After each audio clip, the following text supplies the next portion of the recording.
to Beware of Spoilers. I am Adam. I am very tired. It was a long day. But here we are, 5:48 p.m. Eastern Standard Time. For anyone out there who is wondering what the turnaround is on an average episode, you can see, based on when I started recording it, how long the episode is, and how long it takes you to reach your phone. So, what we're here for is we are here to talk about Ms. Marvel, because Ms. Marvel came out on Wednesday, and I have not watched it yet. No, I did watch it the day of. And I did record the day of. I recorded an episode about it the day of. Problem is, the sound quality was shit. And I felt like I couldn't get quite enough done in that one episode. So I wanted to get, wanted to do a full, separate episode where we really address the show completely. And here we are. There was something else Wednesday that preempted me in the evening, and then I don't know, my days of the week are all fucked up. So, yeah. So here we are. Now, episode 2 of Ms. Marvel was kind of interesting. It is, that is great. Thank you, phone, for moving into a more comfortable position on my dashboard, so that way I can get full blast of the air conditioner. I got this new phone case that my old one got destroyed in a rainstorm. And when I say it got destroyed in a rainstorm, I mean I stepped out of my car, and my phone was in my hand, and it fell directly into a ankle-deep puddle. And the phone case got ruined in that puddle. So I got this new phone case that's one of these like flappy ones, and it's pretty neat. But it doesn't hold its weight properly if you are trying to do if you're trying to do have it mounted on your dashboard from a, what's that thing called, like with the pop socket, which I keep mine on. I have a pop socket and the pop socket mount. And then because if you want to have the app open for anything, you need to have the thing open, because I've never tried to run this with a locked phone screen, so I don't want to risk it. Well, no, I did one time. I recorded part, went into Walmart, so I locked my phone screen and kept it paused in my pocket, and then came back, and it was, it had deleted everything, so I had to redo the entire episode. But now I don't do that anymore, so I make sure to not lock the screen, so I keep this thing open, but it also blocks we're getting way too off topic here. So Ms. Marvel, this most recent episode, it is, in the first episode we had her get her powers. It is her first time, having her powers. She puts on the bangle, she has that awakening moment, and then comes back from the awakening moment, and then and then she has these new hard light abilities. So, if that was her getting bit by the spider at Oscorp, to use 2002's Spider-Man as a barometer, if that was her, if that was that moment for her, then this is her discovering her powers, working out what the limitations of her powers are, and trying to do that. Now, also what we get in this episode, I mean, that's all really cool. They do a really good job of showing her, trying to figure out what her powers are and how they work, and what her limitations are, like I just said, and all that kind of cool stuff. But juxtaposing that with setting up some of the, I feel like this should have been a 2-episode premiere, because I feel like a lot of what happens in this episode really piggybacks off of the first, and then also includes a fair amount of, like, this is what we're doing for the rest of the season, and here are the conflicts coming forward for the rest of the season. So, like, Bruno is going to be going to Caltech or some California technical institute, and that's something that he's got to grapple with just because he's 16 and he likes Kamala, and he's got to grapple with the fact that he is, he has to pick those two things, pick between the two, and I hope we don't get into High School Musical territory, because I think I've said it before that, like, the the problem with like a lot of modern writing for high school, writing high school characters, is that high school characters don't act like how even people when I was in high school acted. Because if we look at, like, you know, High School Musical 2 is really the one that I always point to, because my sister was really into that movie, so I watched it a lot when I was a kid. One of the things that, looking back on it, it's like the entire conflict comes from the fact that Troy is being actively vetted by the, by the high school, like, by some college. I forgot what the fucking college was, but some big college is actively vetting him for him to be in, for him to be in, on their team in college, and he, you know, might be getting a scholarship out of it, and all of that kind of stuff. So, the thing is, if that's the case, and that's the, like, if that's it, and he's telling his friends, like, look, they're actively courting me to go to this college, at the same time violating some NCAA rules on recruitment standards, although in 2004, 2005 may have been a little bit more relaxed, but, you know, them recruiting him, it's like, oh, he's not blowing us off, he's trying to get into college and get a scholarship to play basketball, so he's really not doing the wrong thing here. But looking at it that way, and looking at, like, the way he kind of is over the course of that movie, it's not realistic to how high schoolers would actually behave, because a lot of, in that situation, high schoolers would be like, oh, yeah, you're doing the right thing here, although you can't manufacture drama out of everyone being agreeable to the fact that, oh yeah, that's 100% the right thing to do in this situation, without making everyone seem petty around him for being like, yeah, I know you have this great opportunity to possibly play basketball for one of the most prestigious schools on the planet for this program, but we want to put on a play at this country club. Can you help us with that? Like, it's dumb. So, I hope we don't get into that, because it's the kind of thing where it's like, I think that it would work a little bit better here, because at the end of the day, it would be Bruno who's grappling with the decision, and it would be Bruno who's going, like, hey, I don't want to, like, look, I got this great opportunity, but also I have these feelings for you, so I don't know which way to go. And I think that, you know, I don't think Kamala would make, based on the 2 episodes, she doesn't seem like the type of person to make the selfish decision to be like, yeah, well, let's do, like, don't do that, do, like, you know, stay here and do that, and, you know, all of that. I don't think that would really happen. It is weird, though, because it's like, it's one of those things that there's this weird cognitive disconnect for me, because, like, she is a junior in high school, and so she's a year younger than Spider-Man. Like, that's kind of an interesting way to look at it that I didn't really think of when that was happening. So, I think it'll be cool to see how that plays out. I hope they don't make that the real issue of the whole personal relationship aspect of the story.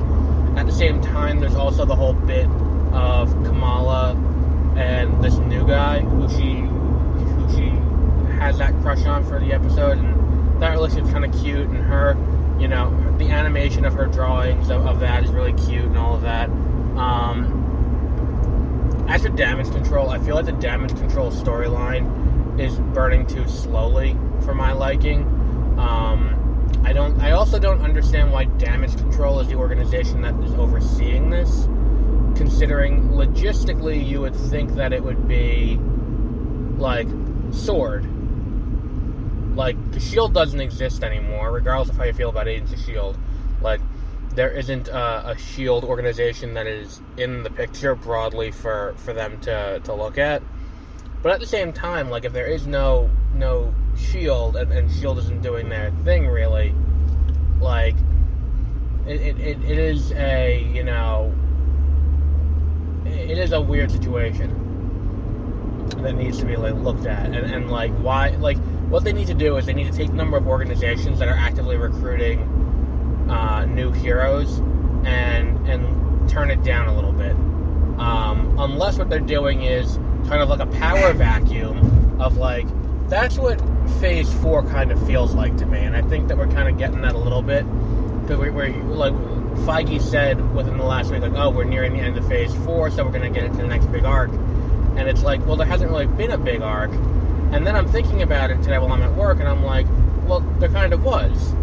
The big arc of Phase 4 is, where is everyone now?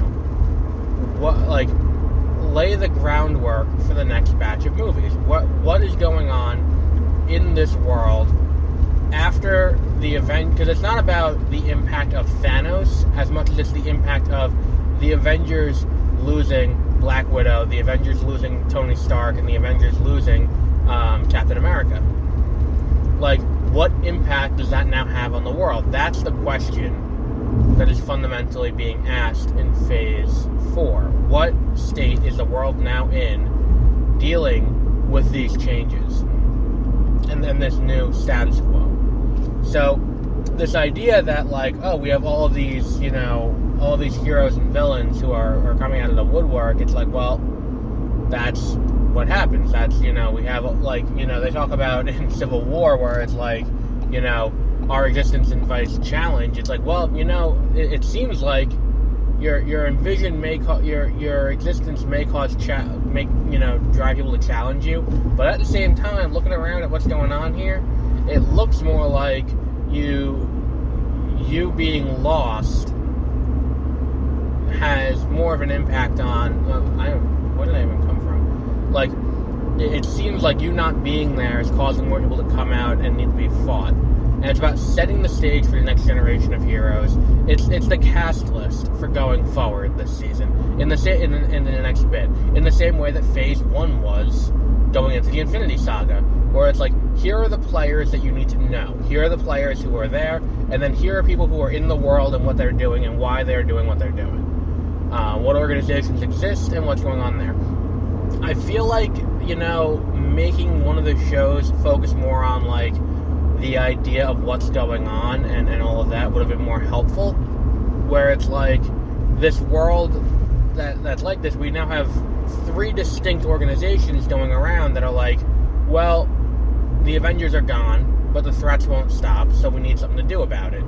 Like, the Avengers aren't gone, the Avengers are the Avengers, and maybe they're taking a much-needed holiday after doing all they did in Endgame, and that's all fine and good. But, you know, the Avengers aren't the cohesive unit they were at the beginning of, you know, the last, like, at the end, like, when Endgame picks up, the Avengers were, you know, this cohesive unit, and we don't see them again as a cohesive unit like they were in Endgame until, what's it called? Until, whatever the next Avengers movie is going to be. And it's about people picking up these roles. So Phase 4 might be, you know, figuring out who's who and what's going on where in the Marvel Universe. I could see them doing Civil War 2. Like, Captain Marvel 3 could very well be Civil War 2 in this world. And I think that could be an interesting place for them to explore. I would like to see them try that. I think that exploring, like, what... Here's the question that I have after watching these 2 episodes of Ms. Marvel. What is Damage Control's endgame, for lack of a better word? Because here's the problem. Like, we know what Val wants. Val wants her own team, and Val is taking the role of Thunderbolt Ross because, unfortunately, William Hurt passed. So, she will be the leader of the Thunderbolts. So, in that world, it's like she's going to assemble this team. We'll probably see her again in She-Hulk. She's got, you know, Yelena, she's got U.S. Agent, she's got her team for a Thunderbolts movie set up. Like, she's ready to go there. If we look at the next step, which is, like, what is Sword's thing? Sword is more about defending from outside threats and defending against the super powerful people. So, like, Wanda, which they did a great job there. Recreating Vision, which bit them in the ass, because now Vision's on the loose and no one knows where he is. They're the ones who you would think would be stepping in to intercede with Miss Marvel, because if you're dealing with someone who has light constructs, you'd think they'd be like, hey, wait a minute, that's kind of similar to what's going on with, with Captain Marvel. If she's got a similar power set, we may want to keep an eye on that. And then the thing is too, considering what is going on with Monica, considering Monica Rambeau also has these light-based powers that are, and she also works for SWORD, you would think it would make the most logistic sense for them to just be like, alright, so let's put SWORD in here, not Damage Control, because Damage Control, unlike the others, doesn't have a really, an established purpose for why they're there. What is Damage Control's endgame? Is Damage Control working for Val? Is it a new front for Hydra? What is the endgame here? I hope they go that route. It'd be really cool if the Department of Damage Control ended up being Hydra. And that would make sense as to why, because I think at one point, Contessa Valentine, whatever the fuck her name is, that they call her Val, who Julia Louis-Dreyfus plays, that character was Madam Hydra at one point. That would be a great Phase 5, I think, would be dealing with that, and then you can go into Secret Wars after that. But again, I don't know anything. I'm just giving my thoughts as to what they could do, and I feel like from a storytelling perspective, I understand what they're doing with this phase, but I think that the public at large is not quite as accepting of this persona dramatis version of Marvel, where it's who is everyone, where is everyone, what are they doing, and where are they going after this they were confronted with this reality. And I think that splitting the Marvel Universe up into different into different kind of sections kind of makes sense in a weird way, because you really couldn't do Infinity War without the Guardians, but at the same time, the Guardians being isolated and Captain Marvel being isolated and all these cosmic characters being isolated makes the most sense, because if you brought in these big heavy hitters into every dumbass conflict that they get involved with, then what's the point? If you called in Captain Marvel for say the Winter Soldier, or Captain America the Winter Soldier, it would be a very simple proposition on how to handle that problem. The same goes for any of the other ones. You need to have paranormal, you need to have that's how I would split it up. You have the occult, the paranormal, the stuff that they're introducing in the Halloween special with Werewolf by Night and Blade, and we have Moon Knight, who's kind of in that same world, and all these other things. You do that. You do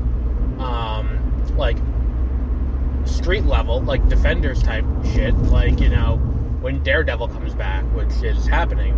Daredevil's coming back. We're gonna have more Charlie Cox as Matt Murdock, and it's gonna be awesome. But that,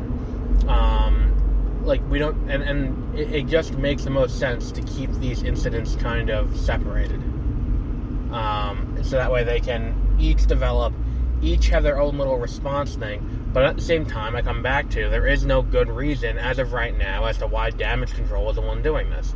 I think by the end of this show, it's going to come out that Damage Control, because that's the thing too.